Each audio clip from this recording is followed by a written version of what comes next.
Pernah kepikiran gak sih kalau kerja dari pagi sampai malam itu adalah satu-satunya cara buat sukses?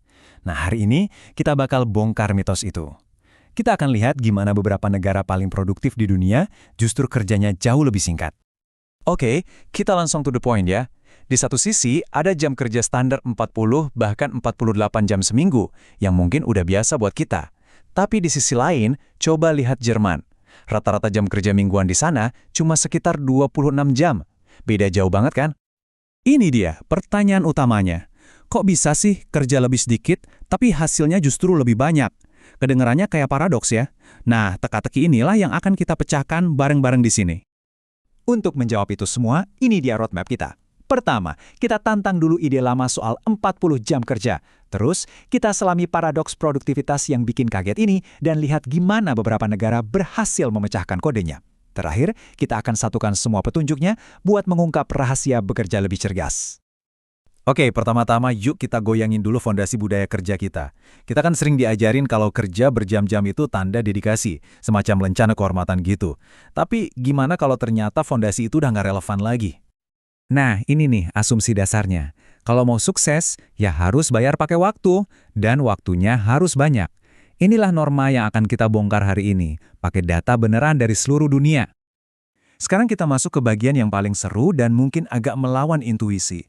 Ternyata ada hubungan terbalik antara jam kerja dan produktivitas. Ini benar-benar inti dari pembahasan kita hari ini. Coba deh perhatikan grafik ini. Kelihatan jelas banget kan? Negara-negara dengan jam kerja yang lebih pendek, kayak Jerman, justru seringkali punya produktivitas per jam yang lebih tinggi. Ini membuktikan kalau hasil kerja itu nggak selalu berbanding lurus dengan lamanya kita duduk di depan meja. Jadi, apa dong resep rahasianya? Ini bukan sulap, tapi campuran cerdas dari beberapa bahan utama.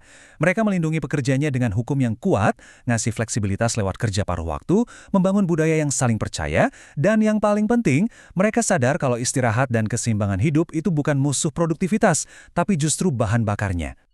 Oke, teori udah. Sekarang mari kita lihat gimana ini semua bekerja dalam praktik.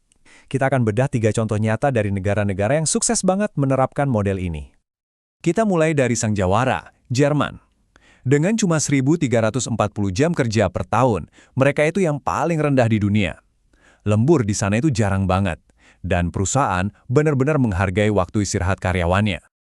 Kuncinya ada di konsep budaya mereka yang keren banget, namanya Feierabend. Ini bukan sekedar pulang kerja loh. Ini adalah sebuah ritual sakral di mana pekerjaan itu benar-benar ditinggalkan. Hasilnya, dengan ngasih otak waktu buat benar-benar mati dari mode kerja, besoknya mereka kembali dengan lebih segar, fokus, dan kreatif. Produktivitas dan inovasi jadi tetap terjaga. Kalau Jerman fokus pada budaya pemisahan kerja, Belanda ambil jalur yang beda, lebih ke arah struktural. Di sini, fleksibilitas itu rajanya. Bayangin aja, hampir separuh angkatan kerja di sana memilih kerja paruh waktu. Salah satu contoh budaya uniknya adalah Papa Day. Ini adalah hal yang normal di sana, di mana para ayah juga ambil kerjaan paruh waktu biar bisa ikut terlibat mengasuh anak. Ini menunjukkan betapa kuatnya dukungan sistem mereka untuk mengintegrasikan keluarga dan pekerjaan. Lanjut ke Denmark. Filosofi nasional mereka bisa diringkas dalam satu kalimat simpel ini. Dan ini bukan cuma slogan loh, tapi benar-benar jadi prinsip yang menjiwai budaya kerja dan kehidupan mereka. Konsep hygge, rasa nyaman dan sejahtera, punya peran besar di sini. Fokus budaya pada kesejahteraan ini menciptakan lingkungan kerja yang didasari kepercayaan tinggi dan efisiensi. Jadi, nggak perlu lagi tuh ada yang namanya micromanagement atau pengawasan berlebihan yang justru buang-buang waktu dan energi. Nah, dari sini kelihatan kan, ini bukan cuma anomali di 1 atau 2 negara. Yuk kita perluas pandangan kita dan lihat gimana pola ini muncul di negara-negara Eropa lainnya. Mulai dari budaya friluftsliv di Norwegia yang mendorong orang buat menikmati alam setelah kerja, sampai uji coba 4 hari kerja yang sukses besar di Islandia, polanya konsisten. Memprioritaskan kualitas hidup ternyata menghasilkan pekerjaan berkualitas tinggi.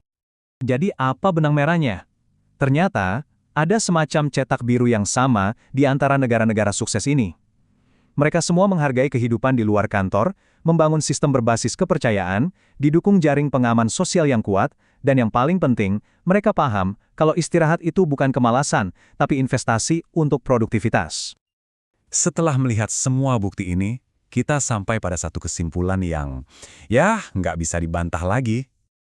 Intinya tuh sebenarnya ini, fokusnya digeser dari seberapa banyak jam kerja ke seberapa berkualitas dan efisien waktu yang kita pakai. Ini bukan soal jadi pemalas, tapi soal jadi lebih fokus dan efektif. Jadi berdasarkan semua data dan contoh yang udah kita lihat, kesimpulannya jelas banget. Jam kerja yang lebih pendek, kalau diterapkan dengan benar, itu bukan pengorbanan ekonomi. Malah sebaliknya, ini adalah investasi untuk produktivitas yang lebih tinggi, ekonomi yang lebih kuat, dan masyarakat yang lebih bahagia.